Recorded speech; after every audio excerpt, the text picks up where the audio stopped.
Senhor esteja convosco, Ele está no meio de nós. Proclamação do Evangelho de Jesus Cristo, segundo Marcos. Glória a vós, Senhor. Naquele tempo, começou Pedro a dizer a Jesus: Eis que nós deixamos tudo e te seguimos. Respondeu Jesus: Em verdade vos digo, quem tiver deixado casa, irmãos, irmãs, mãe, pai, filhos, campos, por causa de mim e do Evangelho, receberá 100 vezes mais agora, durante esta vida, casa, irmãos, irmãs, mães, filhos e campos com perseguições. E no mundo futuro, a vida eterna. Muitos que agora são os primeiros serão os últimos, e muitos que agora são os últimos serão os primeiros. Palavra da salvação. Glória a vós, Senhor. Meus irmãos e minhas irmãs, voltamos ao tempo comum. Vocês vão ver que agora os sacerdotes vão começar a se revestir de verde. Esse verde tem como significado que nós entramos agora no dia a dia de nosso Senhor Jesus Cristo. Estávamos celebrando a Páscoa do Senhor. Mas esse tempo também se caracteriza com algumas festividades. Aí você vai ver que haverá uma variação de verde, vermelho, branco. Amanhã mesmo nós vamos celebrar a visitação de Nossa Senhora, essa grande festa da visitação da Virgem Maria. Aí nós voltaremos a vestir o branco, depois vai voltar o verde e assim por diante. É só para você notar que o tempo pascal acabou, tempo comum. E voltamos então para o Evangelho de São Marcos, essa passagem maravilhosa que conta de um jovem que se dirigiu para Jesus, perguntando para ele o que era necessário para ganhar a vida eterna. Aí Jesus disse: cumpra os mandamentos, e Jesus cita os mandamentos, os 10 mandamentos. Ele, entusiasmado, ele diz assim: eu já cumpro. E aí diz que Jesus olhou bem nos olhos dele e disse: falta-te apenas uma coisa. Ele era rico, então Jesus disse: vai, vende tudo que você tem, dá tudo aos pobres e me siga. E aí quando Jesus fala isso, ele pensou em todos os bens que ele tinha e ele achou melhor não largar os bens. Porque, na verdade, Jesus estava querendo da parte dele que ele entrasse num segmento de perfeição. A perfeição aqui consiste em ter Jesus e não ter mais nada. Materialmente não, só Jesus. Jesus promete a ele, então, algo muito maior do que os bens materiais. Ele não entendeu, porque ele tinha a segurança material, que era a riqueza dele. E é importante notar, meus irmãos, que a segurança material é só para este mundo. Ninguém vai comprar a vida eterna com dinheiro. Ninguém vai comprar nosso Senhor Jesus Cristo com dinheiro. Então, a materialidade é só para esse mundo. E a vida nesse mundo é curta em relação à vida eterna. Ele vai embora e Pedro, e aí que nós já estamos no evangelho de hoje, Marcos 10, de 28 a 31, Pedro imediatamente diz: eis que deixamos tudo e te seguimos. Se nós formos olhar Pedro em relação ao jovem rico, materialmente, Pedro não tinha deixado muita coisa. Ele era pescador, então ele deixou as redes, deixou o trabalho que ele tinha, embora fosse necessário para a sobrevivência dele. Mas materialmente, em relação a esse jovem, Pedro deixou pouco, mas para ele era muito. Então Jesus responde: em verdade, eu vos digo, quem tiver deixado casa, irmãos e irmãs, mãe, pai, filhos, campos, por causa de mim e do evangelho, receberá 100 vezes mais agora durante esta vida. Aí ele vai citar também que terá casa, irmãos e tal. Isso aqui, os santos padres falam que é uma incógnita, é uma metáfora. Não se sabe, na verdade, o que é que Jesus está dizendo, porque é uma troca. Agora, imagina só, né? Quem deixou o esposo vai ter um monte de esposas? Ou melhor, né? Quem deixou a esposa vai ter milhões de esposas, e quem deixou o esposo vai ter, assim, 1 milhão de esposos depois de seguir Jesus? É que no meio dos judeus havia também essa questão, né, de que depois a pessoa ia ter um monte de filhos, ia ter um monte de mãe, ia ter um monte de pai, mas não é uma troca, porque senão é o material pelo material. Mas o mais importante e o essencial aqui no Evangelho é quando ele diz assim: no mundo futuro terá a vida eterna. Quando nós nos despojamos de tudo aquilo que é material e colocamos Jesus como a nossa riqueza, aí nós ganharemos a vida eterna. Eu vou dizer assim para você: você quer morrer? Claro que você não quer morrer.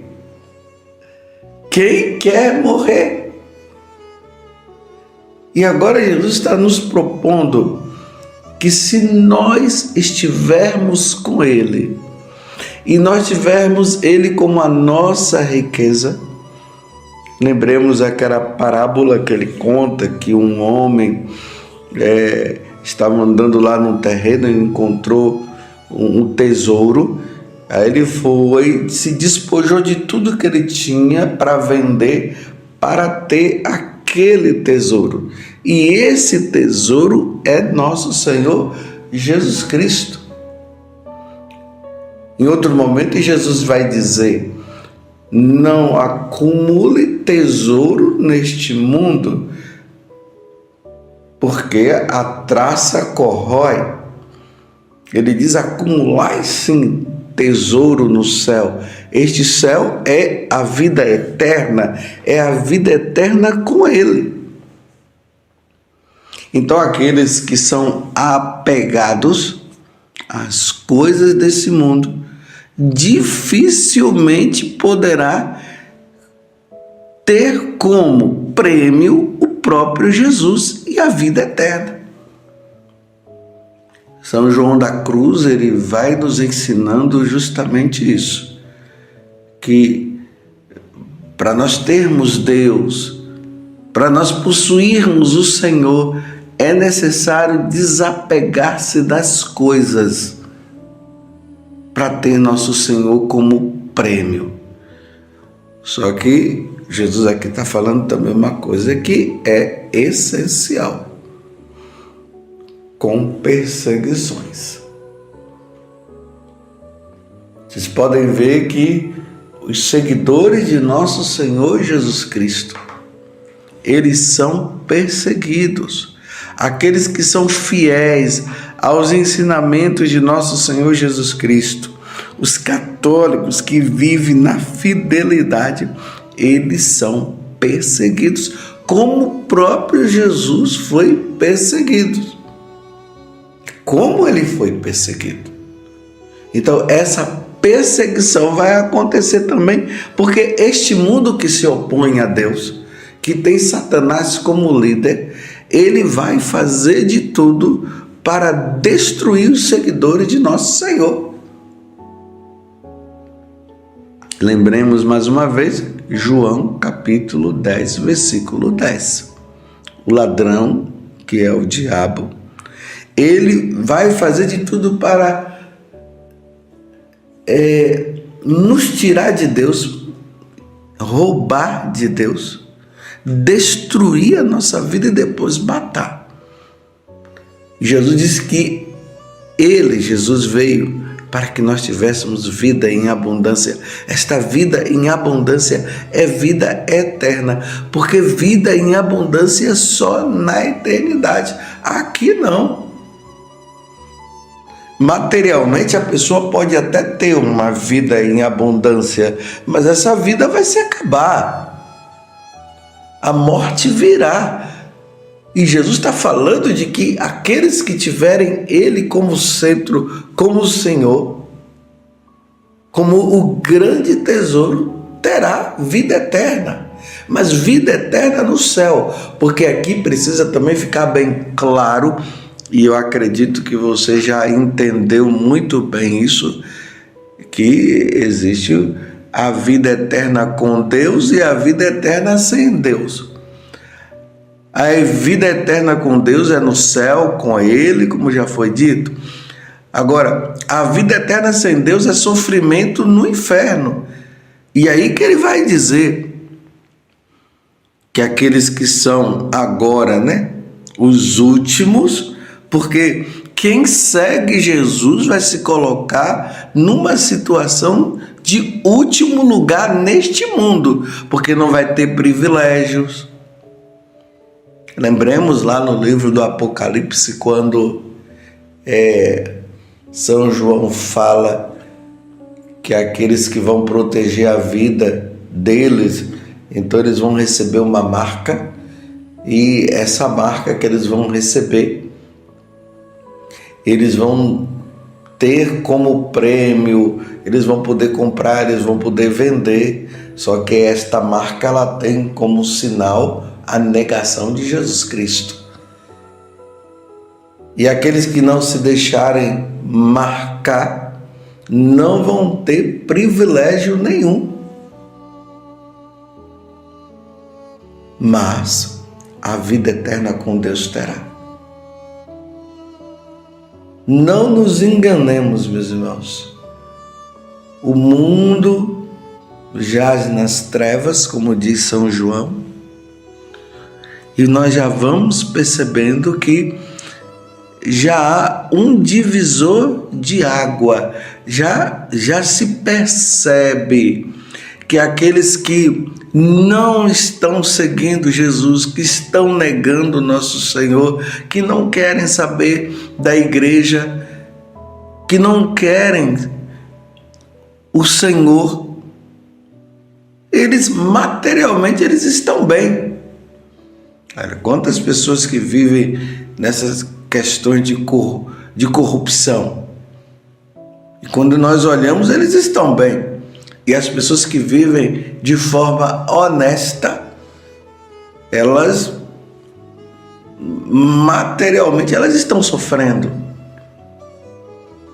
Mas no mundo futuro, como diz Jesus, lá no futuro, lá na eternidade, haverá uma inversão, haverá uma mudança. Os seguidores de Jesus que passam por perseguição, que materialmente não tem nada, Haverá uma inversão, eles possuirão a vida eterna, eles possuirão Jesus, eles possuirão a Santíssima Trindade, o Pai, o Filho, que é Jesus, e o Espírito Santo. Terá alegria para sempre na eternidade. E aqueles que não seguem o Senhor sofrerão para sempre.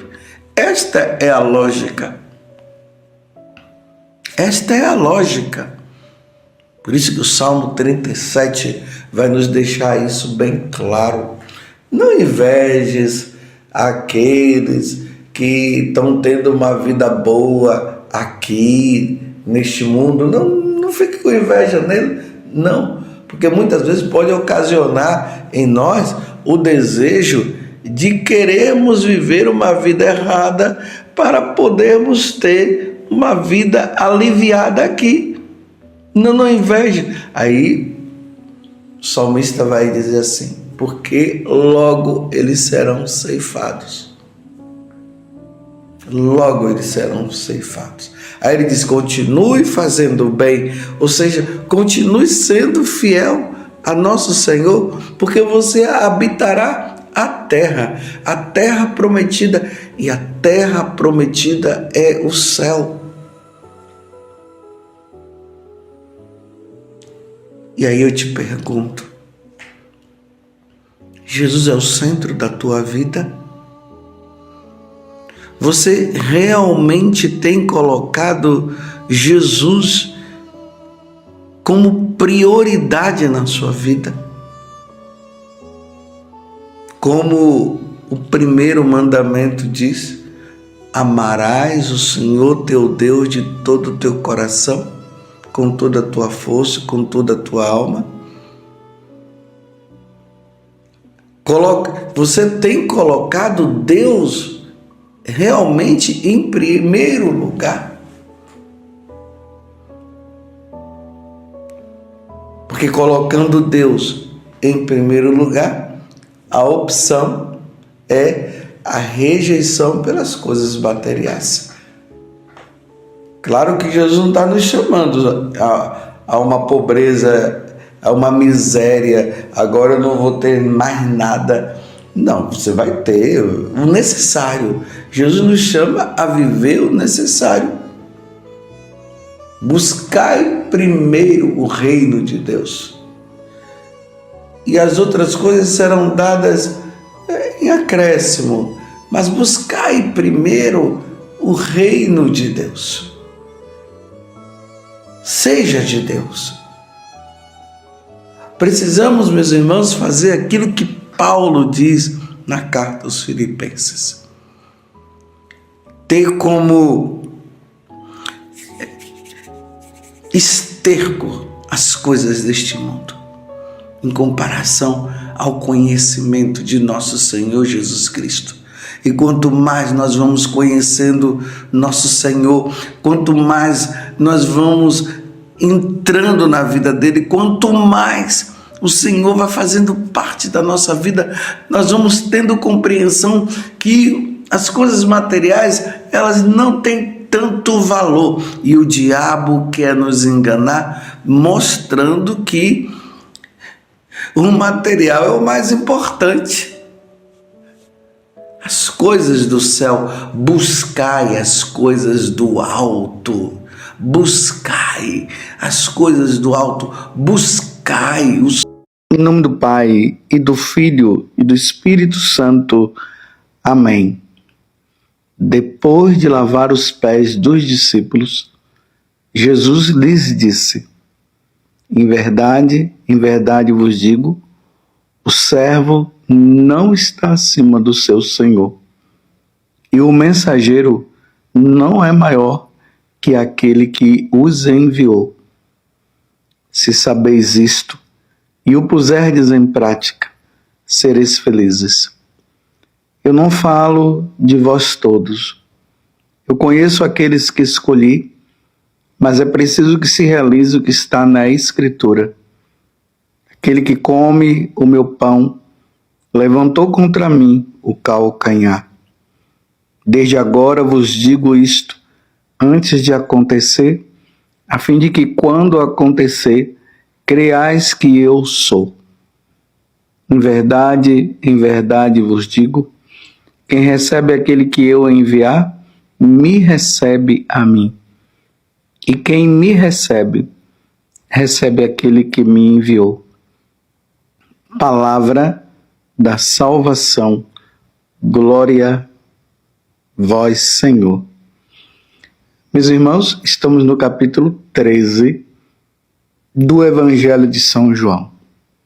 Os versículos 16 até o 20. Lembrando que esse capítulo, ele dá início a aquele momento em que Jesus se reúne com os apóstolos para a última ceia. E na última ceia, Jesus institui os 2 sacramentos. O sacramento do sacerdócio e o sacramento da Eucaristia, sabendo que ele iria morrer, depois ele iria ressuscitar e retornaria à casa do Pai.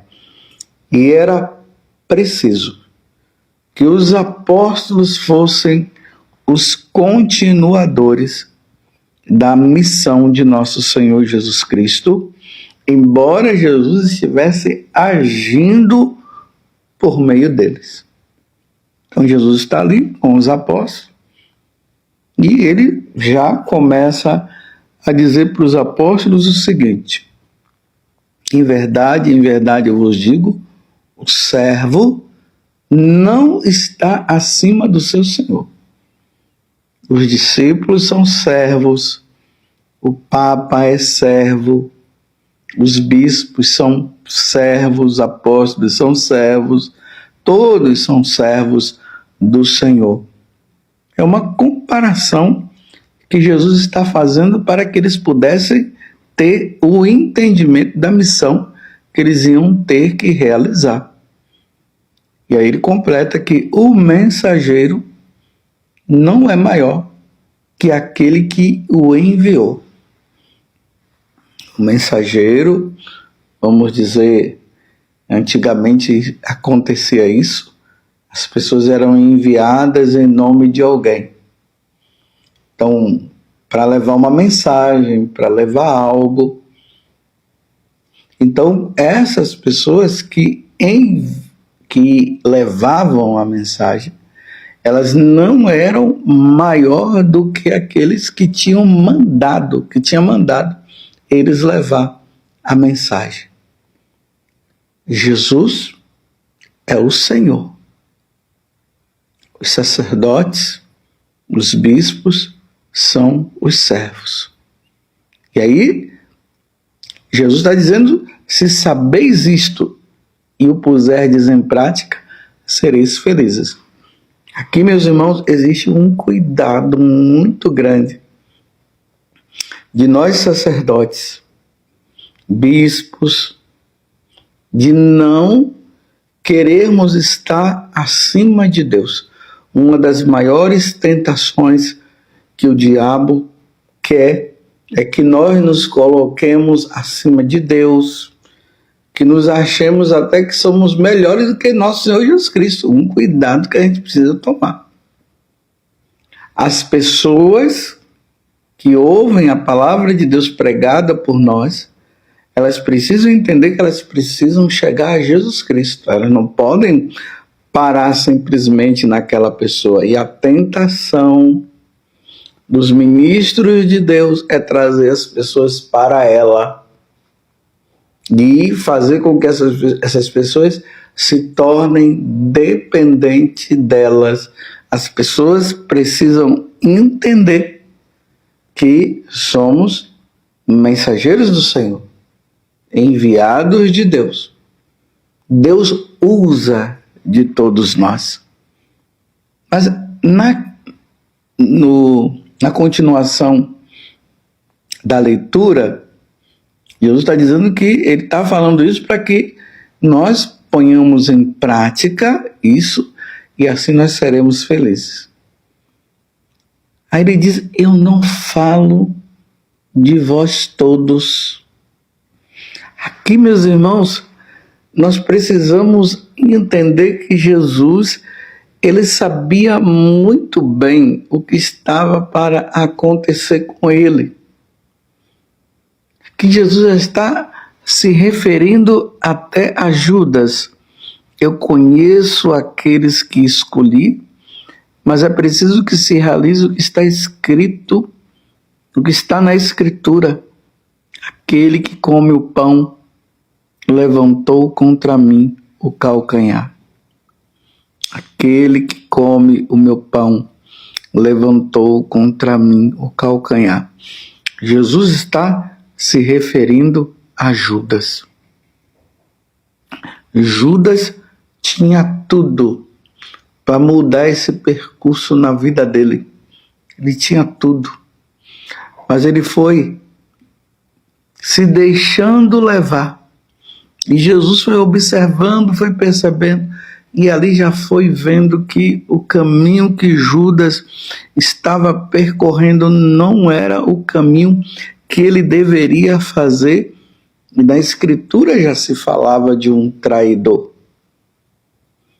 Não é que Judas estava previsto para ser o traidor, mas Judas estava ali. Mas os judeus, de uma forma geral, nós vamos percebendo que eles traíram nosso Senhor Jesus Cristo, as autoridades religiosas do tempo de Jesus, os fariseus, os saduceus, os doutores da lei, e assim por diante. E Judas acabou sendo um cooperador desta situação, embora Judas não tenha sido escolhido para isso. Nós estamos, meus irmãos, diante de um grande mistério. É um mistério essa ação de Judas. Nós vimos ali na Semana Santa, de maneira especial na segunda, na terça e na quarta-feira, nós vimos que o evangelho se voltou todo para o lado de Judas, e nós vimos ali as oportunidades que Jesus estava dando para que Judas mudasse de vida, e ele não mudou. Você se lembrou que Jesus disse assim: um de vós há de me trair? E aí os apóstolos começaram a perguntar: sou eu, sou eu? Aí Judas disse: sou eu. Jesus disse: tu disseste. Jesus estava dando a oportunidade de Judas entender que Jesus já sabia das intenções do coração dele e era preciso que ele mudasse. Mas ele não quis mudar. O livre-arbítrio, ele já estava com aquela intenção. Chegou um outro momento que Jesus disse para ele: vai e fazes o que tem que fazer. E ele foi, fez. Mais uma oportunidade para Judas. Para Judas mudar. Ele não mudou. Então, Jesus começa a abrir os olhos dos apóstolos para que os apóstolos entendam o que estava por acontecer. E olha aqui, olha, esse versículo 18. Eu não falo de vós todos, eu conheço aqueles que escolhi. Conhece. Então Jesus conhecia Mateus, Jesus conhecia Pedro, Jesus conhecia Tiago e conhecia inclusive Judas. Eu conheço aqueles que escolhi. Aquele que come o meu pão levantou contra mim o calcanhar. Desde agora eu vos digo isto, antes de acontecer, a fim de que quando acontecer, creais que eu sou. Porque Jesus, sendo Deus, ele sabia muito bem o que estava por acontecer. E os discípulos não iriam se decepcionar diante dos fatos, diante dos acontecimentos. Nós estamos diante de um mistério. Porque às vezes as pessoas ficam dizendo assim: mas se Jesus já sabia de tudo, então por que deixou? Então o Judas já estava previsto para isso e aquela coisa toda. Meus irmãos, estamos diante de um mistério. Você está entendendo? Existem, como diz São Pedro, partes na Sagrada Escritura que são de difícil entendimento e que Deus não quis revelar.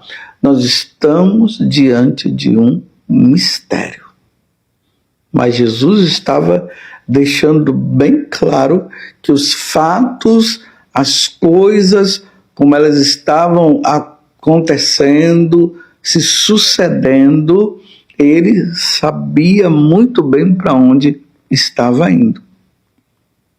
Então, desde agora vos digo isto, antes de acontecer, a fim de que quando acontecer, creiais que eu sou. Ontem nós tivemos a graça de celebrar São Matias, que foi o substituto de Judas, porque Judas, depois da traição, ele se suicidou.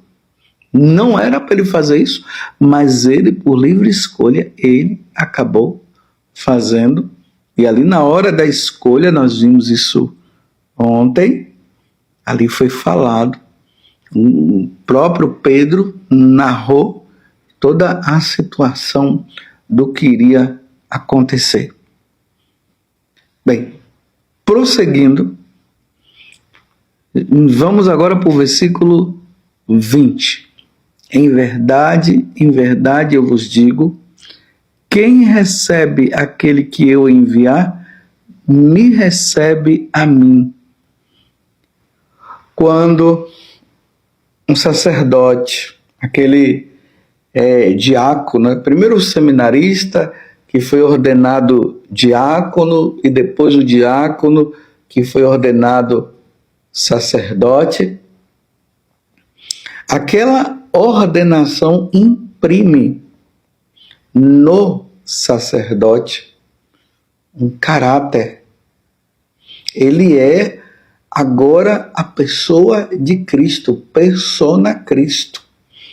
E o bispo, não podemos esquecer o bispo, que é a plenitude de toda a ordem sacerdotal que está ali no bispo. Então, aquele bispo, que pode ser o João, o José, o Mário, o Fernando, o André, humanamente nós olhamos e vemos essas pessoas. Mas nós temos que ter um olhar de fé e ver naquela pessoa a pessoa de Cristo. É a pessoa de Cristo que está ali.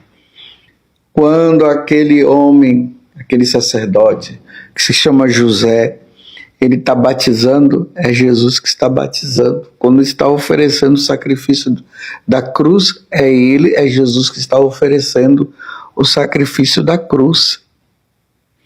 A Santa Missa. Quando ele está pregando, é a pessoa de Jesus que está pregando. Aquele caráter que ele recebeu no dia da ordenação é a pessoa de Cristo. Por isso, aquela pessoa de Cristo exige respeito. Ah, mas ele é muito pecador, mas ele exige respeito. Ele tem uma autoridade que foi dada por nosso Senhor Jesus Cristo. Não pode ser desrespeitado. Nenhum sacerdote pode ser desrespeitado. Por mais pecador que ele seja. Primeiro que todos nós somos pecadores. O único que não pecou foi Jesus Cristo e Nossa Senhora. Os outros, como diz na carta aos Hebreus, que o sacerdote é aquele que é tirado do meio do povo para oferecer sacrifício primeiramente pelos pecados dele e pelos pecados da humanidade. É uma pessoa. Jesus escolheu Judas. Jesus escolheu Pedro. Jesus escolheu João. Mas repito, Jesus escolheu Judas. Judas que depois se tornou um traidor. Se aquele sacerdote, aquele bispo, ele age como um traidor de Cristo, não cabe a nós desrespeitá-lo. Precisamos rezar. Se ele está cometendo alguma coisa errada, discretamente chama, conversa com ele, nada de ficar jogando nas redes sociais. Isso é um desrespeito. Jesus não gosta disso, não. Pessoas que usam as redes sociais para falar mal desse padre, para falar mal daquele bispo. E hoje em dia, pessoas que se acham até piedosas e defensoras da doutrina da Igreja Católica eles se acham no poder de poder falar mal daquele padre, de falar mal daquele bispo e tudo mais. Não, a Igreja recomenda que nós rezemos e é preciso respeitar. E eu faço essa pergunta para você: você tem respeitado os ministros de Deus? Você tem respeitado? Claro, respeitar não significa aceitar os erros. Se está errado, está errado. Mas não é para expor os erros desse ou daquele sacerdote. Jamais isso não. Não é para expor os erros desse ou daquele bispo. Ali está a pessoa de Cristo. É isso que Jesus está dizendo. Em verdade eu vos digo, quem recebe aquele que eu enviar, recebe a mim. Quando você recebe um sacerdote, quando você está diante de um sacerdote, você está diante da pessoa de Cristo, o representante de Cristo. Quando o padre está no confessionário dando absolvição, ele é Jesus Cristo que está absolvendo. Se você recebe um sacerdote na sua casa, você está recebendo a pessoa de Cristo. É isso que Jesus está dizendo. E quem recebe Jesus, recebe aquele que o enviou, que é o Pai. Eu pergunto mais uma vez, você tem respeitado os sacerdotes? Você tem rezado pelos sacerdotes? Às vezes tem pessoas que só rezam por aqueles padres que são agradáveis a eles, aqueles padres que eles acham que são os santos. Vocês já são santos, me desculpe, mas é uma brincadeira. Se já são santos, não precisa de oração. Aí aqueles outros que estão necessitando de oração, que às vezes está agindo como um Judas, ninguém reza, só condena, só fala mal. Junta as pessoas, os amigos, para falar mal daquele padre.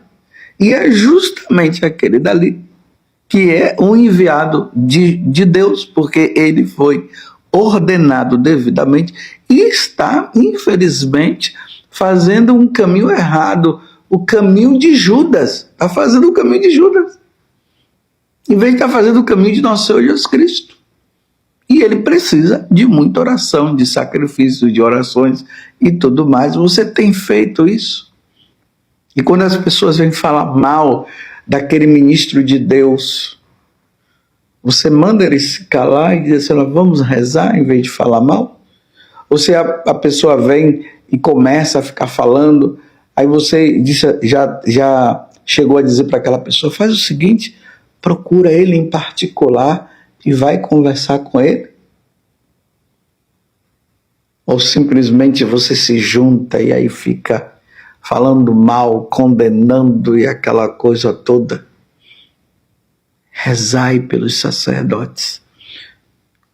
Quantas aparições de Nossa Senhora que ela pede isso, rezai pelos bispos, rezai pelos sacerdotes. Rezai, rezai e rezai. Porque ali é a pessoa de Cristo que está ali. Embora naquela situação de coisas, de pecados, de situações expostas que acabam cometendo, mas toda autoridade merece respeito e muito mais o sacerdote. Talvez o sacerdote lá da sua paróquia não seja tão santo como aquele que você vê aí, talvez na mídia, nas televisões, ou sabe lá onde, nos podcasts, e aí você fica animado com aquela pessoa, com aquele sacerdote, e é para ficar animado sim, mas sabe que ele também é pecador e erra. Mas diante disso, quando você se depara com o de cá, o que é que você tem feito? Falado mal ou rezado? Judas foi amado por Jesus até o fim e continua sendo amado. O pior que a pessoa seja, Deus vai sempre amar. Agora, não significa que porque Deus já amou aquela pessoa e aquela pessoa fez um caminho errado e porque Deus já amou, então todo mundo vai se salvar. Não é isso. Eu estou falando do amor que Deus tem para com nós. Nós é que agimos como inimigos de Deus. Então, quem recebe aquele que eu envio, disse Jesus, é a mim que recebe. Isso é um dado de fé. E nós cremos nisso. Nós cremos nos sacerdotes que fizeram um caminho como o de João. Nós cremos nos sacerdotes que fizeram um caminho de Pedro, que acabou negando, mas voltou atrás, se arrependeu. Mas nós cremos também naqueles sacerdotes que estão levando uma vida de Judas e nós precisamos oferecer sacrifícios e orações por ele também. Por mais santo que seja e menos santo que seja, por mais pecador que seja e menos pecador que seja, ao consagrar, ao absolver, é o Cristo que está absolvendo. É Cristo que está consagrando. Mas rezemos para que o coração mude e haja como o próprio Cristo. Louvado seja nosso Senhor Jesus Cristo, para sempre seja louvado, e a sua mãe, Maria Santíssima, e desça sobre você a bênção de Deus Todo-Poderoso, Pai, Filho e Espírito Santo. Amém. Em nome do Pai, e do Filho, e do Espírito Santo. Amém. Naquele tempo, vieram algumas pessoas trazendo notícias a Jesus a respeito dos galileus que Pilatos tinha matado, misturando seu sangue com os dos sacrifícios que ofereciam. Jesus lhes respondeu: Vós pensais que esses galileus eram mais pecadores do que todos os outros galileus por terem sofrido tal coisa? Eu vos digo que não. Mas se vós não vos converterdes, ireis morrer todos do mesmo modo. E aqueles 18 que morreram quando a torre de Siloé caiu sobre eles? Pensais que eram mais culpados do que todos os outros moradores de Jerusalém? Eu vos digo que não. Mas se não vos converterdes, ireis morrer todos do mesmo modo. Jesus contou esta parábola. Certo homem tinha uma figueira plantada na sua vinha. Foi até ela procurar figos e não encontrou. Então disse ao vinhateiro: Já faz 3 anos que venho procurando figos nesta figueira e não encontro. Corta, porque está ela inutilizando a terra. Ele, porém, respondeu: Senhor, deixa a figueira ainda este ano, vou cavar em volta dela e colocar adubo. Pode ser que venha a dar fruto. Se não der, então tu a cortarás. Palavra da salvação, glória a vós, Senhor. Meus irmãos e minhas irmãs, estamos no Evangelho de São Lucas, capítulo 13, do versículo 1 até o 9, até o 9.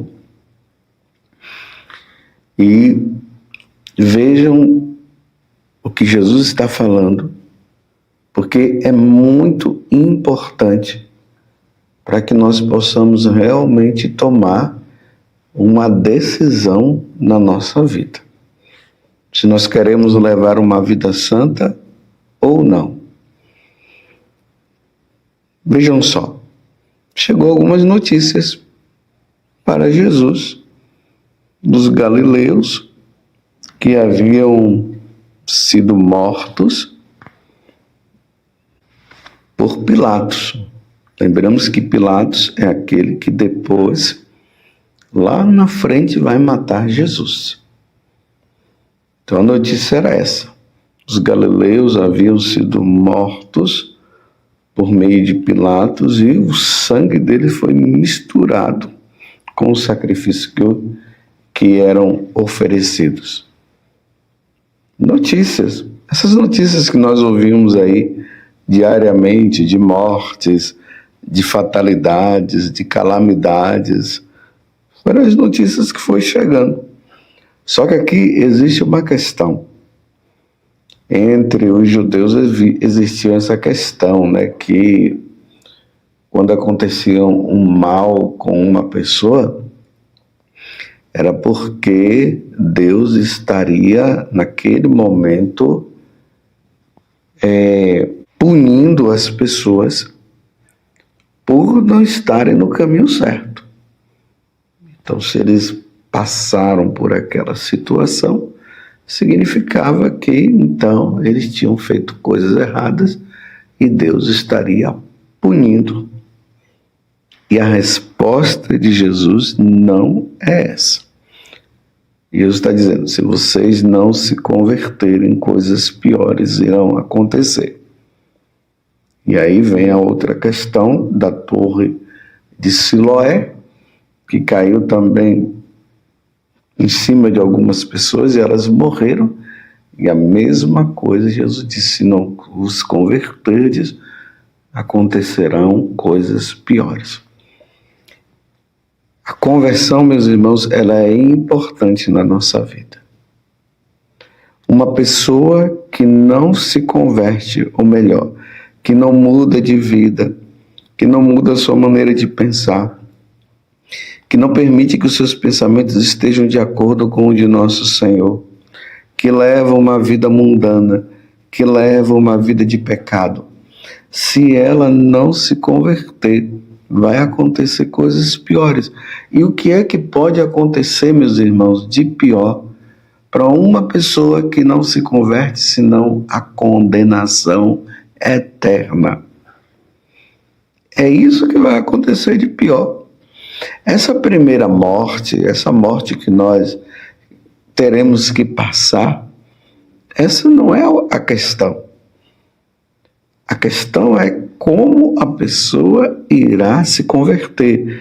Se ela vai se converter, se ela vai morrer numa vida santa ou numa vida de pecado.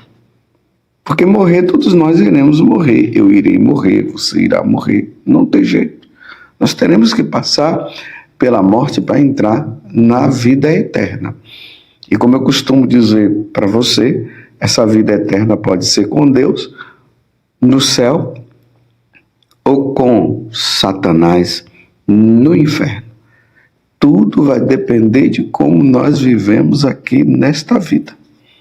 Então Jesus está deixando bem claro que aquelas pessoas que morreram e o sangue foi misturado com o sangue do sacrifício, porque Pilatos havia matado essas pessoas, e a torre de Siloé que caiu nessas pessoas, isso não é o mais importante, entre aspas.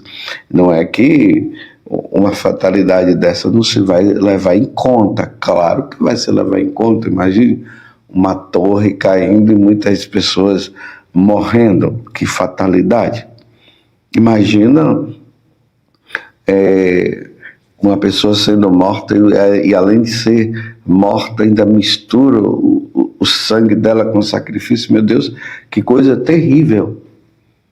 Mas, pelo que Jesus está mostrando para nós, ele está dizendo, se não se converter e morrer assim ou morrer assado,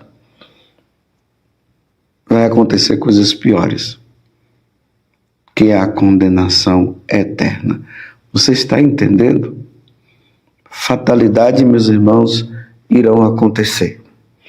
Muitas pessoas irão morrer, sim, por meio de fatalidades, queda de avião, às vezes batida de carro, ou um carro que vem, passa por cima da pessoa, afogamento. Não tem como. Isso não são todas as pessoas que irão acontecer, que irão ter que passar por isso, mas muitas irão passar.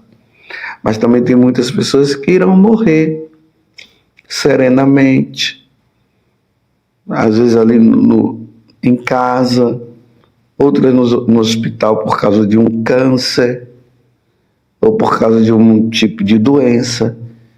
Todos nós iremos morrer, uma morte súbita.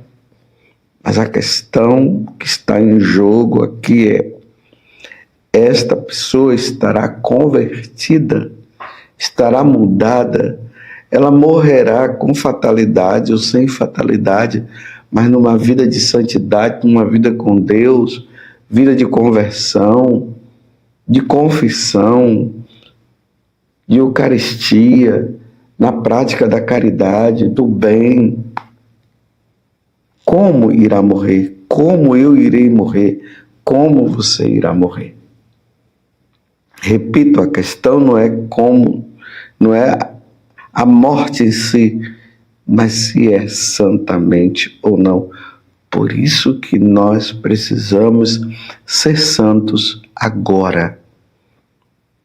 É por isso que nós precisamos vigiar constantemente para que nós não caiamos nas armadilhas, nas ciladas do demônio.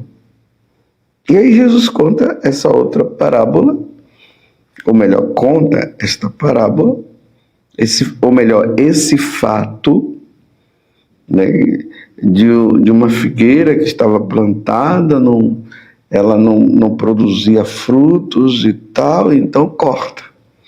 Vocês estão entendendo? Olha bem, se nós não damos frutos de conversão, o que é que poderá acontecer? A condenação. Por isso que nós precisamos dar frutos de conversão na nossa vida. E aí Jesus disse, se a figueira não dá fruto, corta. Se aquela árvore, aquele pé de mangueira trazendo para nós, se ele está ali não está dando frutos, corta. Se aquele pezinho de tomate que é para dar tomate não está dando frutos, então arranca esse pé de tomate. Para que serve? Vamos colocar um outro pé de tomate então. É isso que Jesus está dizendo. Mas vocês viram a bondade daqueles vinhateiros, daqueles agricultores, dizendo ali para o dono daquela plantação, olha, dá mais um tempo, mais um ano, só mais um ano, eu vou adubar, eu vou plantar, vou fazer de tudo, vou aguar, para ver se ele dá frutos. Só um ano, só um ano. E aí o dono disse, então tá bom, você pode fazer tudo isso e vamos ver se vai dar frutos. Se não der, então tu a cortarás. Olha só, meus irmãos, talvez nós só tenhamos um ano, só um ano, para nos converter, para levarmos uma vida santa. Só tenhamos um ano. Eu e você só tem um ano. Se você soubesse que você teria só um ano de vida para depois ir prestar contas a Deus, o que você faria? O que você faria, Padre José Augusto? Claro, eu ia lutar para viver uma vida santa, não iria brincar. Mas uma vez volta aquela questão, nós não sabemos o dia e nem a hora que o Senhor irá nos chamar. Mas vamos supor que saibamos, nós iríamos brincar com a nossa vida? É óbvio que nós não iríamos brincar com a nossa vida. Nós iríamos sim levar uma vida santa. Será que você só tem um ano? Será, Padre José Augusto, que você só tem um ano de vida? E o que você vai fazer desta vida? Então, neste ano, nós precisamos dar frutos de conversão, de santidade. Porque nós não sabemos nem o dia e nem a hora. Você está brincando com a sua salvação? Porque Jesus está sendo bem claro. Se neste ano, se neste período não der fruto, vai ser cortado, ou seja, vai ser lançado no inferno, meus irmãos. Vai ser condenado ao inferno. E nós temos um ano para nos redimir. Nós temos um ano para fazer a vontade de Deus. Nós temos somente um ano para ser fiel. Mas vamos falar diferente. Nós só temos um dia. Não, vamos falar diferente. Nós só temos alguns momentos. É em alguns momentos que as pessoas morrem. É em um momento, é numa fração de segundos que um carro poderá pegar uma pessoa, um tiro poderá vir. Em alguns segundos, em alguns momentos, que poderá acontecer uma fatalidade. Porque a fatalidade, quando ela acontece. Mas pode ser também, meus irmãos, como eu já disse antes, que possa não ser uma fatalidade, mas possa ser uma morte. Uma morte sem fatalidade. Você já recebeu notícias de tal pessoa que morreu? Como é que nós ficamos angustiados, não é verdade? Não é possível. Eu estava conversando com essa pessoa há pouco tempo. Eu estava me comunicando com ela pelo WhatsApp. Eu mandei uma mensagem para ela, ela mandou uma mensagem para mim. No momento até que nós estávamos conversando, eu perguntei, está tudo bem? Sim, ela disse que está tudo. Ela disse que estava muito bem. É verdade? Será que você não está enganado? É assim que nós recebemos a notícia de alguém que faleceu. É questão de segundo, é fração de segundo, meus irmãos. Levemos uma vida santa, não vamos brincar. Nós temos que produzir frutos de santidade. Precisamos amar a Deus de todo o nosso coração, porque nós somos criados para conhecer, amar e servir a Deus. Não vamos brincar de maneira nenhuma. Não dá mais para brincar. Uma das coisas que o demônio nos faz é sempre dizer que ainda tem muito tempo, muitos anos de vida, mas será que teremos ainda muitos anos de vida? Eu não sei. Talvez você esteja dizendo, nossa, Padre José Augusto está sendo muito negativo. Não, estou sendo positivo. Eu estou falando isso é para você não brincar com a sua salvação e eu não brincar com a minha salvação também. Eu tenho e preciso levar uma vida santa, uma vida de santo. Olha como é que os santos viviam. Os santos viviam 24 horas na santidade. Nós temos a mania de querer viver a santidade somente no momento que vai participar de uma missa, de um retiro, de um grupo de oração, ou em alguma atividade da igreja. Aí depois que sai daquela atividade, aí tira aquele revestimento de santidade e vai para uma vida de pagão, uma vida errada, e vai para uma vida de pecado, e é justamente aí que pode acontecer. A morte, ela vem para os santos e para os pecadores. Onde é que está a diferença da morte para os santos e para os pecadores? Que o pecador está brincando, está levando uma vida errada e está colocando a alma dele no inferno. O santo é que está levando uma vida com Deus e está colocando a alma dele no céu. Você quer ir para o céu ou você quer ir para o inferno? Padre José Augusto, você quer ir para o céu ou você quer ir para o inferno? Será, Padre José Augusto, que Deus não deu um ano para você? E você que está me ouvindo, será também? Ou pode ser questões de segundo? Faça uma avaliação da sua vida. Não vamos brincar. Não brinquemos com a nossa salvação. Você compreende o que eu estou falando? Não fique colocando coisas, não é bem assim, não é bem... Meus irmãos, é bem assim, é assim mesmo. A vida do santo e a vida do pecador é assim. Nós estamos nas mãos de Deus. E Deus nos chama à conversão. Deus nos chama a levar uma vida santa.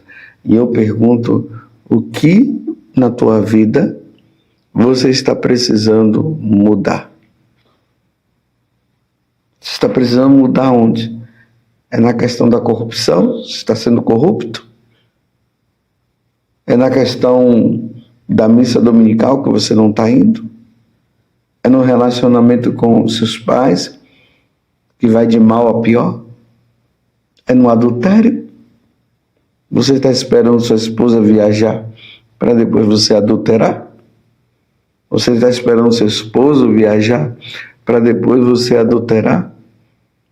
E se for justamente nesse tempo que o Senhor chamará, se não vos converterdes, acontecerão coisas piores. Ó Virgem Santíssima, não permitais que eu viva e nem morra em pecado mortal. Em pecado mortal eu não hei de morrer, porque a Virgem Santíssima há de me valer. Valei-me, Virgem Santíssima. Louvado seja nosso Senhor Jesus Cristo, para sempre seja louvado. E a sua mãe, Maria Santíssima, e desça sobre você a bênção de Deus Todo-Poderoso, Pai, Filho e Espírito Santo. Se não se converter, acontecerão coisas piores. Em nome do Pai, e do Filho, e do Espírito Santo. Amém. Naquele tempo, Jesus entrou de novo na sinagoga. Havia ali um homem com a mão seca. Alguns o observavam para ver se haveria de curar em dia de sábado, para poderem acusá-lo. Jesus disse ao homem da mão seca: levanta-te e fica aqui no meio. E perguntou-lhes: é permitido no sábado fazer o bem ou fazer o mal? Salvar uma vida ou deixá-la morrer? Mas eles nada disseram. Jesus então olhou ao seu redor, cheio de ira e tristeza, porque eram duros de coração, e disse ao homem: estende a mão. Ele a estendeu e a mão ficou curada. Ao saírem, os fariseus com os partidários de Herodes imediatamente tramaram contra Jesus a maneira como haveriam de matá-lo. Palavra da salvação, glória a vós, Senhor. Meus irmãos e minhas irmãs, hoje a igreja celebra a memória de um grande santo do deserto, Santo Antão. Santo Antão, ele é do século IV, então é bem ali do início do cristianismo. Ele era egípcio. Os pais dele eram cristãos e inseriu ele também na vida cristã e a sua irmã. Os pais deles eram ricos, eram de posses. Chegou um tempo que os pais morreram e Antão já era um homem formado. Mas ele percebia que dentro dele faltava alguma coisa. Nessa vida de caminhada com Deus, faltava alguma coisa e ele ficava se perguntando o que é que está faltando. Até que um dia, ele participando de uma missa, o evangelho que foi lido foi o do jovem rico, que todos nós conhecemos. E naquele momento que Jesus falou para o jovem rico: vai, vende todos os seus bens e o dinheiro que você tiver dá para os pobres e me siga. Essa palavra foi a palavra-chave. Lembremos que o jovem rico tinha perguntado para Jesus: o que eu devo fazer para ganhar a vida eterna? E aí Jesus disse: cumpre os mandamentos. Jesus fala os mandamentos, aí ele responde: eu já cumpro tudo isso, tem mais alguma coisa? Aí Jesus fala para ele: então agora você vai, se queres ser perfeito, esse é o detalhe, se queres ser perfeito, vai, vende tudo que você tem, dá para os pobres. E aí ele viu que essa era a necessidade que ele estava no coração. O que faltava era isso, era entregar os bens. Enquanto que o jovem rico no evangelho, ele acabou voltando e não quis seguir Jesus, Antão disse: é isso. Então ele foi, a irmã dele já era casada, uma parte ficou com a irmã da herança, a outra ele fez como o evangelho dizia, ele foi para o deserto e lá ele viveu uma vida solitária, de penitência, de muita oração.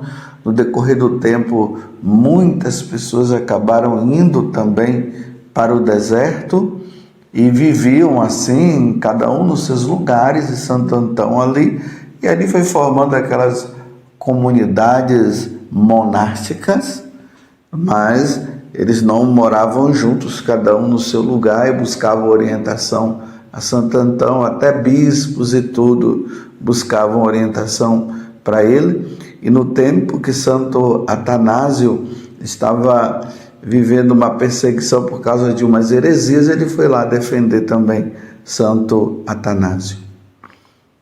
Então, Santo Antão que levou essa vida solitária, levou essa vida com Deus. Ele sentiu essa necessidade, ele via que algo dentro dele ainda precisava ele fazer para ele se tornar um homem de Deus.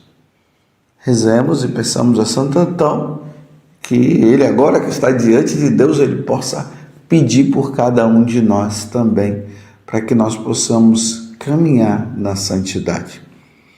O evangelho de hoje é Marcos 3, do capítulo 1 até o 6. Lembremos, meus irmãos, mais uma vez, que a fama de Jesus estava crescendo. Jesus expulsou os demônios Jesus curava os doentes, Jesus pregava o Evangelho, mas as autoridades religiosas do tempo de Jesus, elas não achavam e não acreditavam na divindade de nosso Senhor Jesus Cristo. Estavam sempre procurando um motivo para pegá-lo, ainda mais que eles diziam que Jesus não estava cumprindo o preceito do sábado, como nós vimos ontem no Evangelho também, quando se falava que Jesus estava no meio do campo com os discípulos e eles colheram trigo e os fariseus começaram a dizer que ele não podia fazer aquilo. Agora, no Evangelho de hoje se fala uma coisa: Jesus, ele entra na sinagoga. Lembremos que essa sinagoga é em Cafarnaum, porque a vida de Jesus está gerando-se em torno ali da cidade de Cafarnaum. Quando ele entra na sinagoga, eis que ele encontra quem? Um homem de mão seca. Então, ele vendo que as autoridades religiosas estavam ali, procurando ver se realmente Jesus ia fazer a cura daquele homem no sábado, porque o problema deles era por ser no dia de sábado. No domingo eles podiam fazer, na segunda-feira Jesus podia fazer a cura, tudo, mas no sábado não. Isso nós já temos a compreensão de sabermos que eles estavam exagerando na questão da lei, ao ponto de achar que nenhuma cura, nem curar uma pessoa no dia de sábado podia. Então Jesus chama aquele homem, coloca bem no meio da sinagoga, e ali Jesus faz a pergunta para eles: é permitido no sábado fazer o bem ou fazer o mal?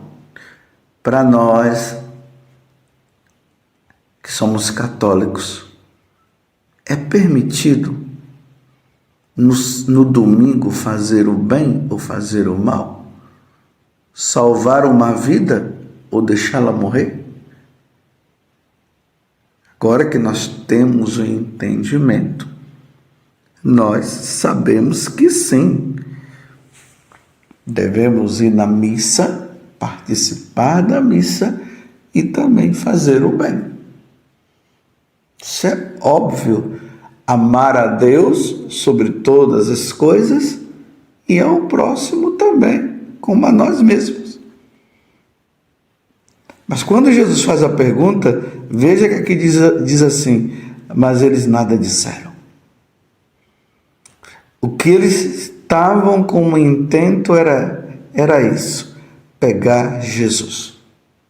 Eles não responderam. E eles só estavam ali olhando para ver se Jesus ia curar aquele homem no dia de sábado. E ali Jesus cura o homem. E veja como é que termina o Evangelho de hoje. Termina dizendo assim: ao saírem, os fariseus com os partidários de Herodes imediatamente tramaram contra Jesus a maneira como haveriam de matá-lo. A intenção agora já era de matar, tá vendo? Não era de chamar atenção, não era de prender, mas a intenção já era de matá-lo. No Evangelho de São Marcos, é aqui que começa essa intenção deles de matar Jesus, que foi até o fim. E aí nós veremos lá na Semana Santa toda aquela tramóia que até Judas acaba entrando nessa questão e acaba traindo, entregando Jesus, e eles matam Jesus inocentemente. Porque eles não encontraram nada que pudesse matar Jesus. Tanto que quando Jesus faz essa pergunta, é permitido no sábado fazer o bem ou fazer o mal? salvar uma vida ou deixá-la morrer. Eles sabiam que Jesus estava correto, mas no coração deles, eles estavam tão cegos, e como aqui diz, eles estavam com o coração endurecido, coração duro. É assim, o coração quando está duro, não se abre para as coisas de Deus. E aqui, meus irmãos, tem uma coisa interessante. Aqui diz assim: Jesus então olhou ao seu redor, cheio de ira. E tem algumas traduções que diz cheio de indignação, mas também com tristeza, porque eram duros de coração. Tá vendo? Eles eram duros de coração. Jesus ficou irado, meus irmãos. Mas a ira é um pecado capital. Então Jesus pecou. Muitos, quando leem esse evangelho, deve ter percebido isso. Jesus ficou irado com os fariseus, porque os fariseus não responderam a pergunta que ele fez, porque eles sabiam que eles estavam errados, mas mesmo assim eles estavam com o intento de pegar Jesus. E aqui diz que Jesus estava com ira e tristeza, porque eram duros de coração. Então eu pergunto, Jesus pecou?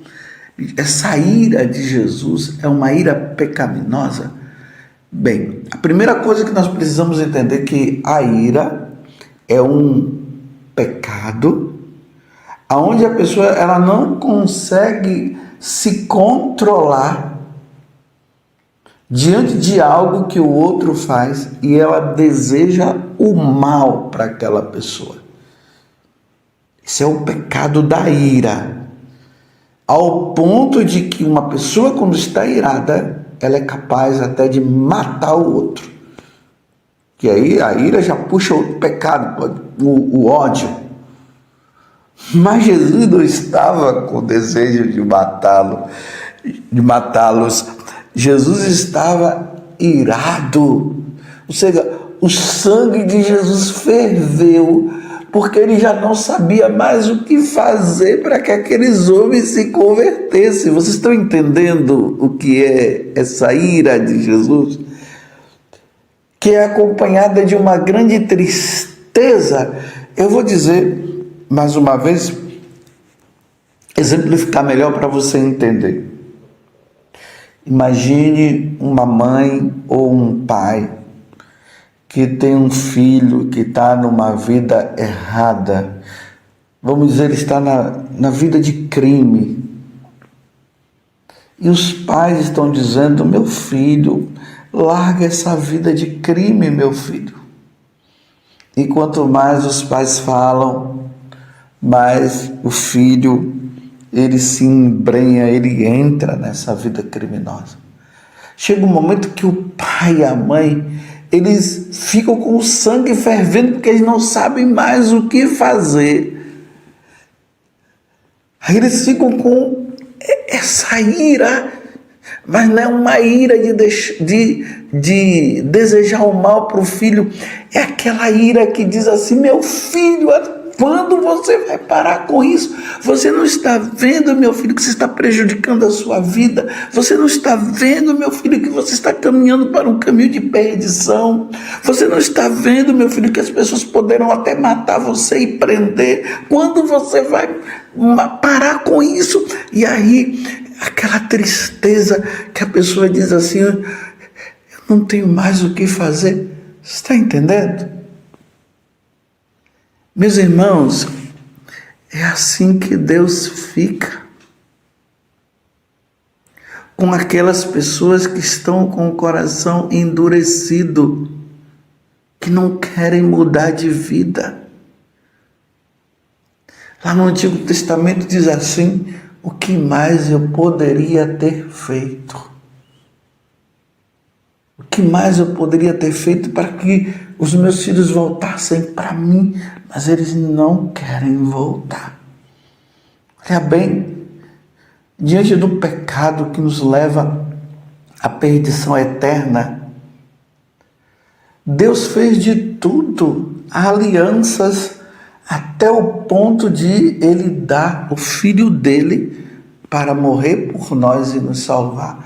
Como diz ali no Evangelho de São João, capítulo 3, aquela conversa que Jesus estava tendo com Nicodemos, aí Jesus diz: de tal modo Deus amou o mundo, ou seja, nos amou, nós que estamos nesse mundo que se opõe a Deus, Ele nos amou ao ponto de ter dado o próprio Filho dele, o único Filho dele, para morrer por nós.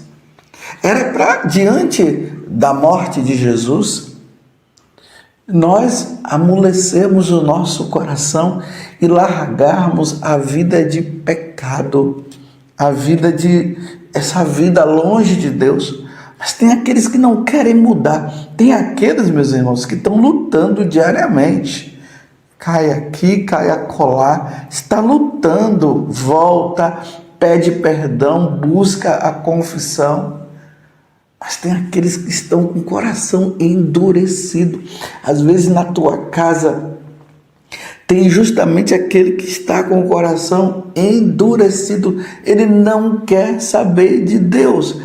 E como nós sabemos as consequências daquele que não quer saber de Deus, que não quer voltar para Deus e que quer viver longe de Deus, isso causa uma tristeza, uma angústia, o sangue ferve, as forças, elas se esvaem. Você está entendendo?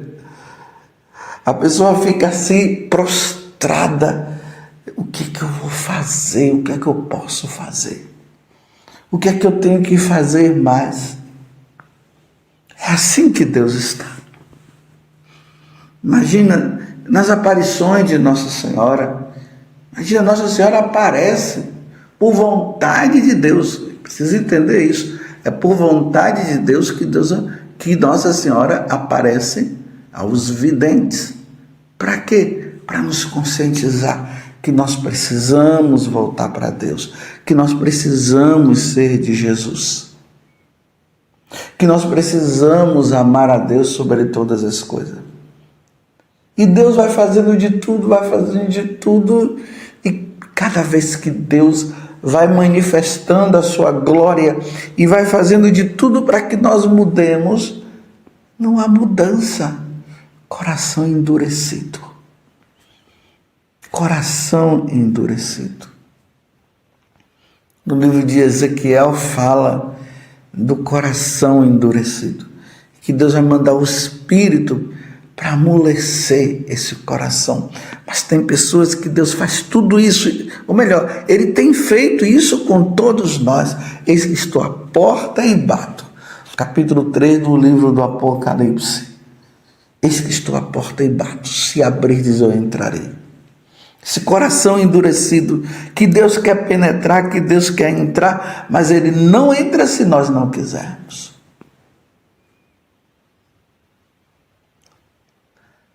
Rezemos.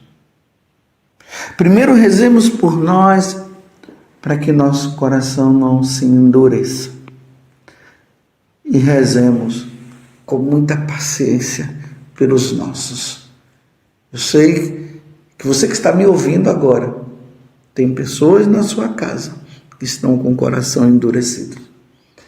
Eram até pessoas de caminhada, mas agora estão endurecidos e não querem mais saber de Deus.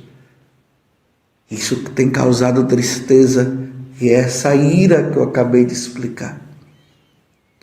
Mas enquanto houver vida, há esperança. Rezemos.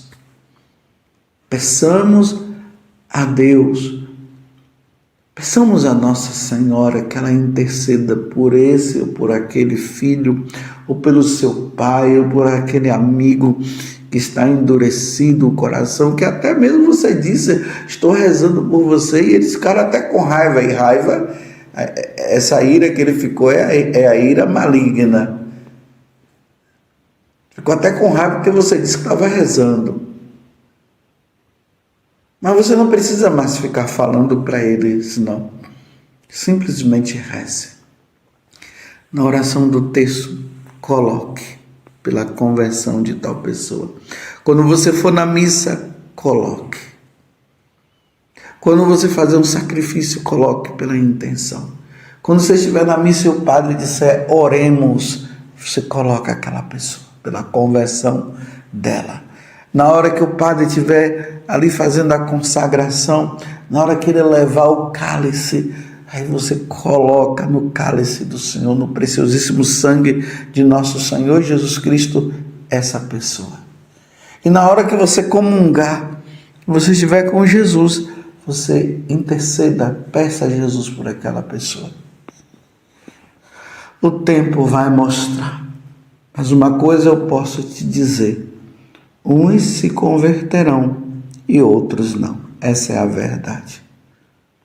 Uns se converterão e outros não. Mas não deixemos de rezar. Ó Virgem Santíssima, não permitais que eu viva nem morra em pecado mortal. Pecado mortal não hei de morrer, porque a Virgem Santíssima há de me valer. Valei-me, Virgem Santíssima. Louvado seja nosso Senhor Jesus Cristo, para sempre seja louvado, e a sua mãe, Maria Santíssima. Em nome do Pai, e do Filho, e do Espírito Santo. Amém.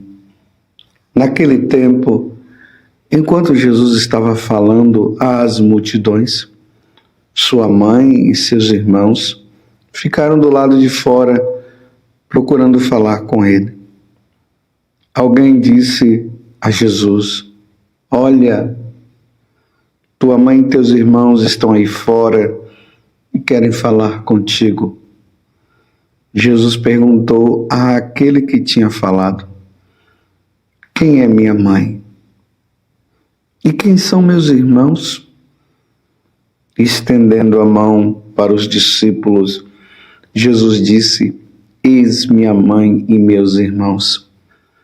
Pois todo aquele que faz a vontade do meu Pai, que está nos céus, esse é meu irmão, minha irmã e minha mãe. Palavra da salvação. Glória a vós, Senhor. Meus irmãos e minhas irmãs, estamos no Evangelho de São Mateus, capítulo 12, do versículo 46 a 50. E graças a Deus, nós somos católicos. E por que eu estou dizendo que graças a Deus nós somos católicos? Por causa, infelizmente, da influência protestante. Os protestantes, ali a partir de Martim Lutero, começou a interpretar a Sagrada Escritura de forma muito livre. Era assim que Martim Lutero dizia. Martim Lutero, que foi um padre agostiniano, um frei agostiniano, que se revoltou com a igreja e abandonou a igreja e levou uma multidão, causando o cisma do Oriente. Ele dividiu a igreja e muitos passaram a acreditar nos ensinamentos dele a partir de uma situação que Lutero, um problema de crise que ele estava passando, que ele não conseguiu resolver com a igreja, se separou da igreja e começou a levar muita gente, e aí surge o protestantismo. E aí ele passou a acreditar somente na questão da revelação divina. Para ele, a revelação divina não se passaria mais pela tradição oral e nem pelo magistério da igreja, porque o magistério da igreja, na pessoa do Papa e dos bispos, é que nos dão a interpretação clara para que nós possamos entender as Sagradas Escrituras, tanto que Pedro ele vai dizer o seguinte, que existem passagens na Sagrada Escritura que são de difícil entendimento, e é o magistério da igreja que nos dá esse entendimento, que nos dá essa clareza, porque o Espírito Santo revela e nos ajuda, porque tudo isso vem da própria tradição da igreja. Então, ele excluiu a revelação que nos vem pelo magistério e ficou apenas com a livre interpretação da Sagrada Escritura. E o que seria essa livre interpretação da Sagrada Escritura? Você pega um trecho do Evangelho, você lê, você pede ao Espírito Santo que te ilumine, e aí você tem a sua interpretação, é Deus que está falando com você. Imagine, a pessoa pega ali a Sagrada Escritura, uma parte que ela não entende, aí ela reza, e aí começa a achar que é assim, e será assim, ponto final, porque Deus revelou para mim. Veja só, que confusão, meus irmãos. Imagina a confusão. Então não haveria necessidade aí dos protestantes ficarem ouvindo as pregações dos pastores, não há necessidade.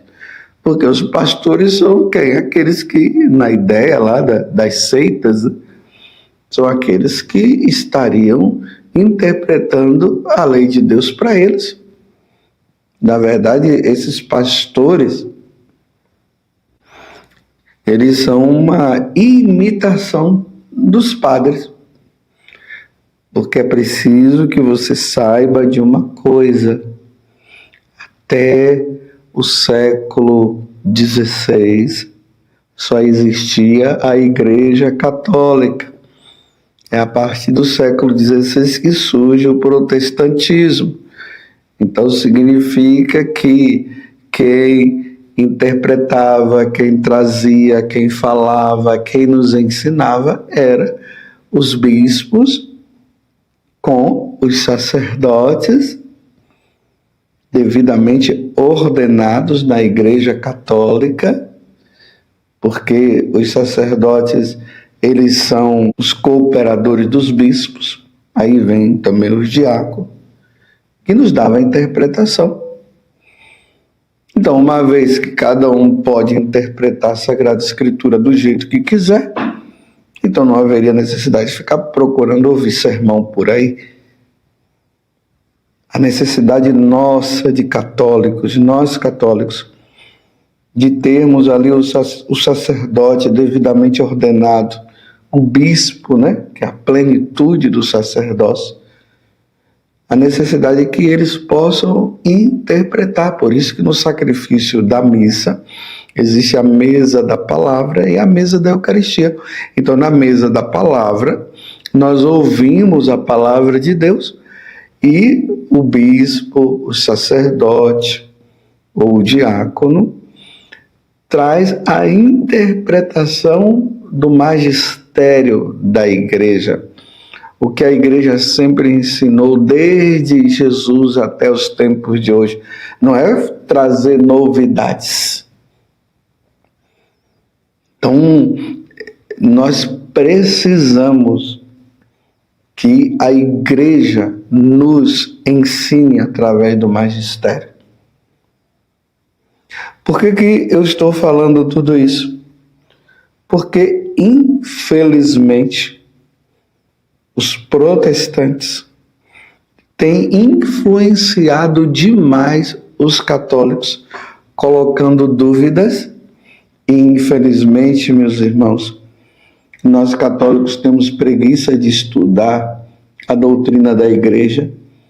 Então, eles pegam versículos das Sagradas Escrituras, fora do contexto, e começam a falar na cabeça de nós católicos.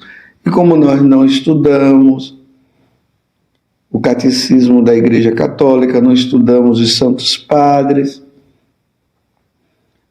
Estudar os Santos Padres é entender que esses homens e esses homens de Deus nos trouxeram a pureza da interpretação da Sagrada Escritura.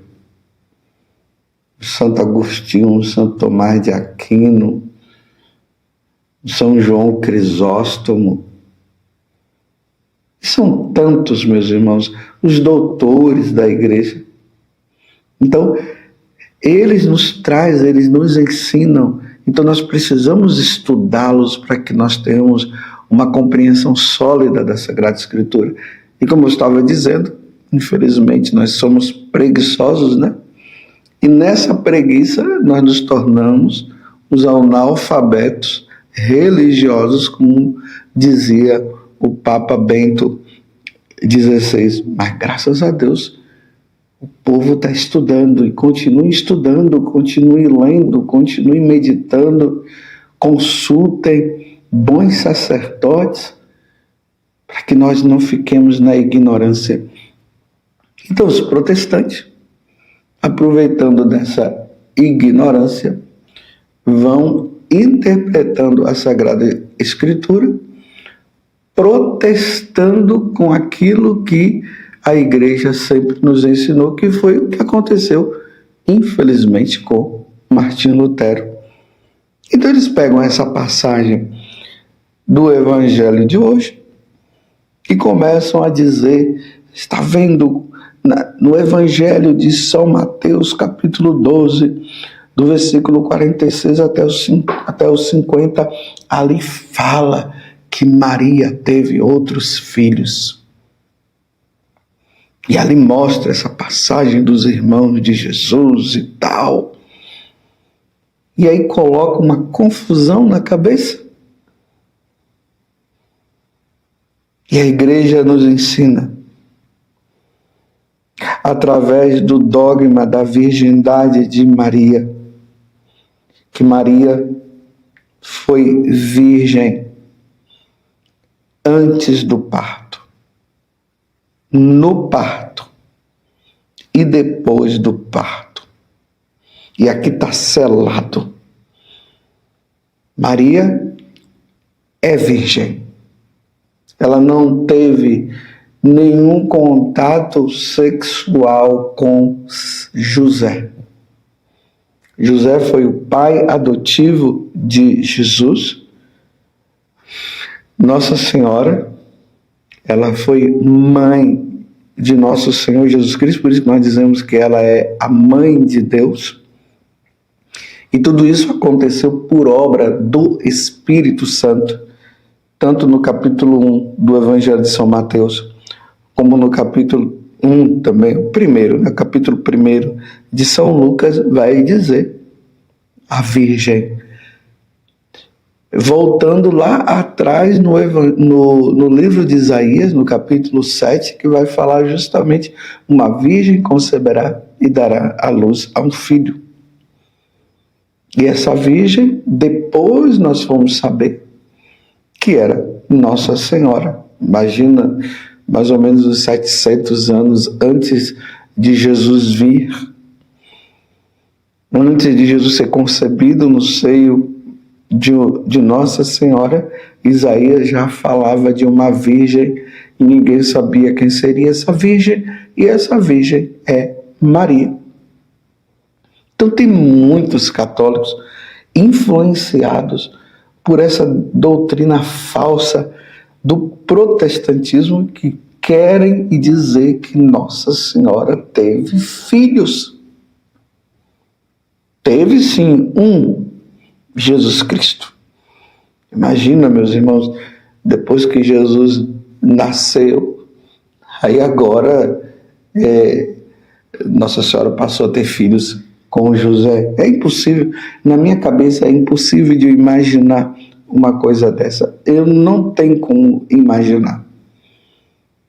Maria viveu a santa castidade. José viveu a santa castidade.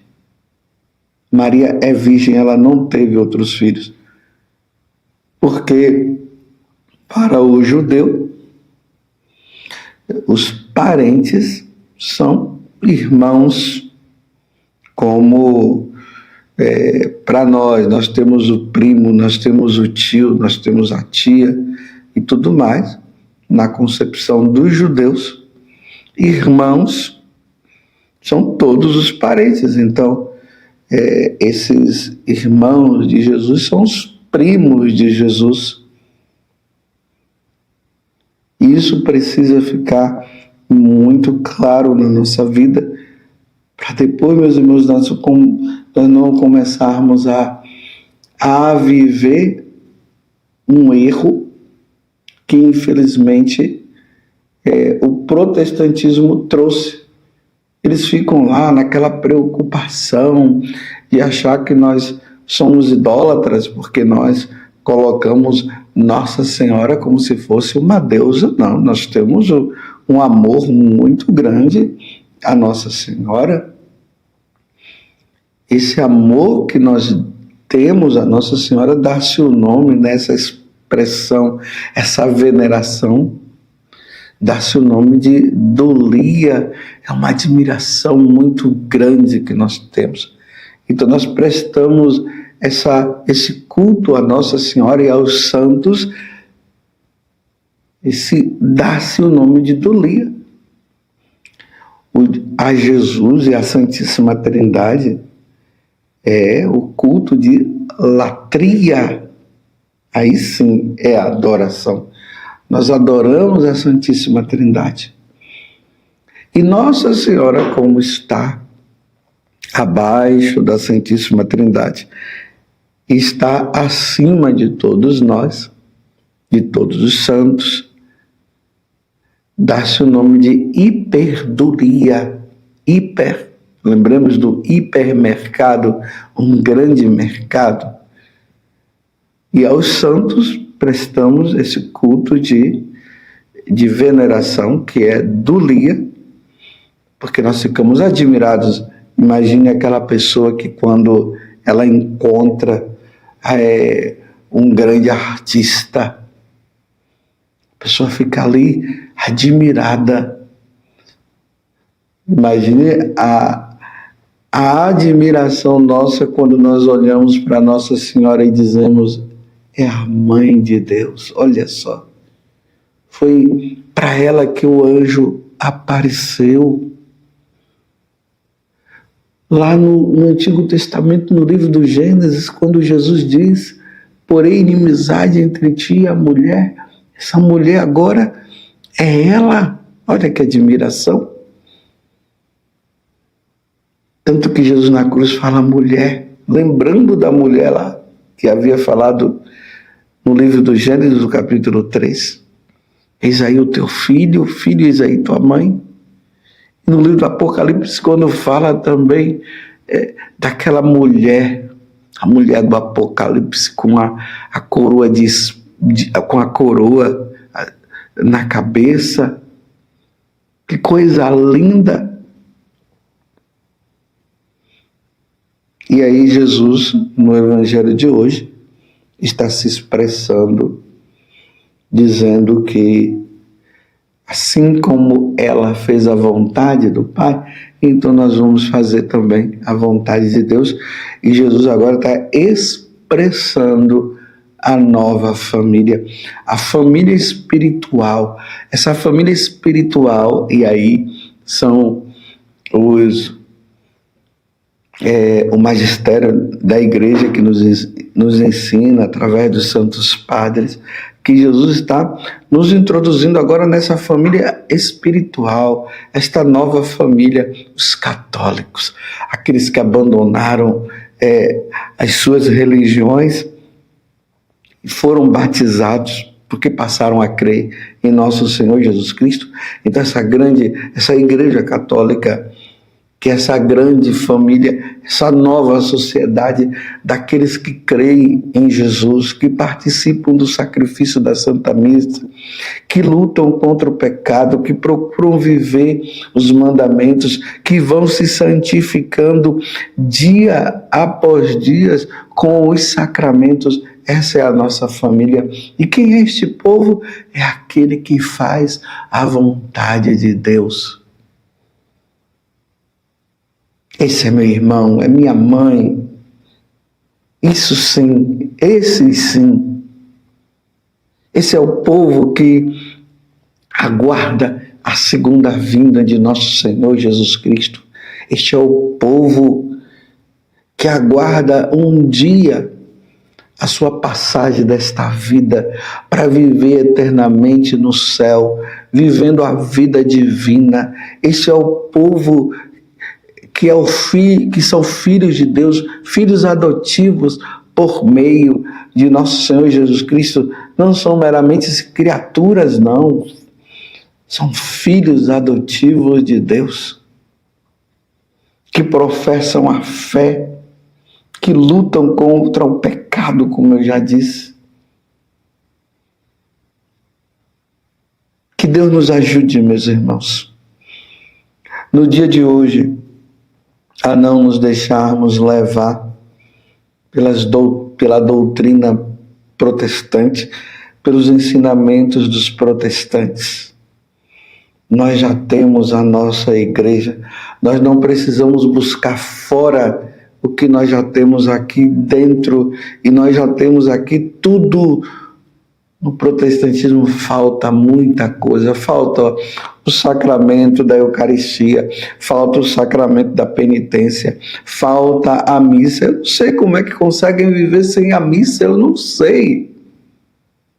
Falta tantas coisas e nós temos tudo, graças a Deus.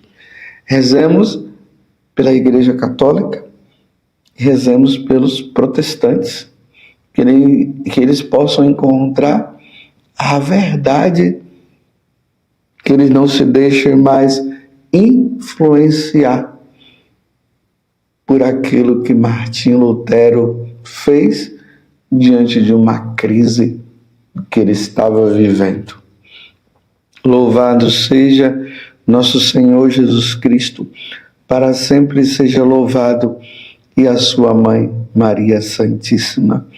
Sejamos católicos até morrer. E desça sobre você a bênção de Deus Todo-Poderoso, Pai, Filho e Espírito Santo. Amém. Eu amo ser católico.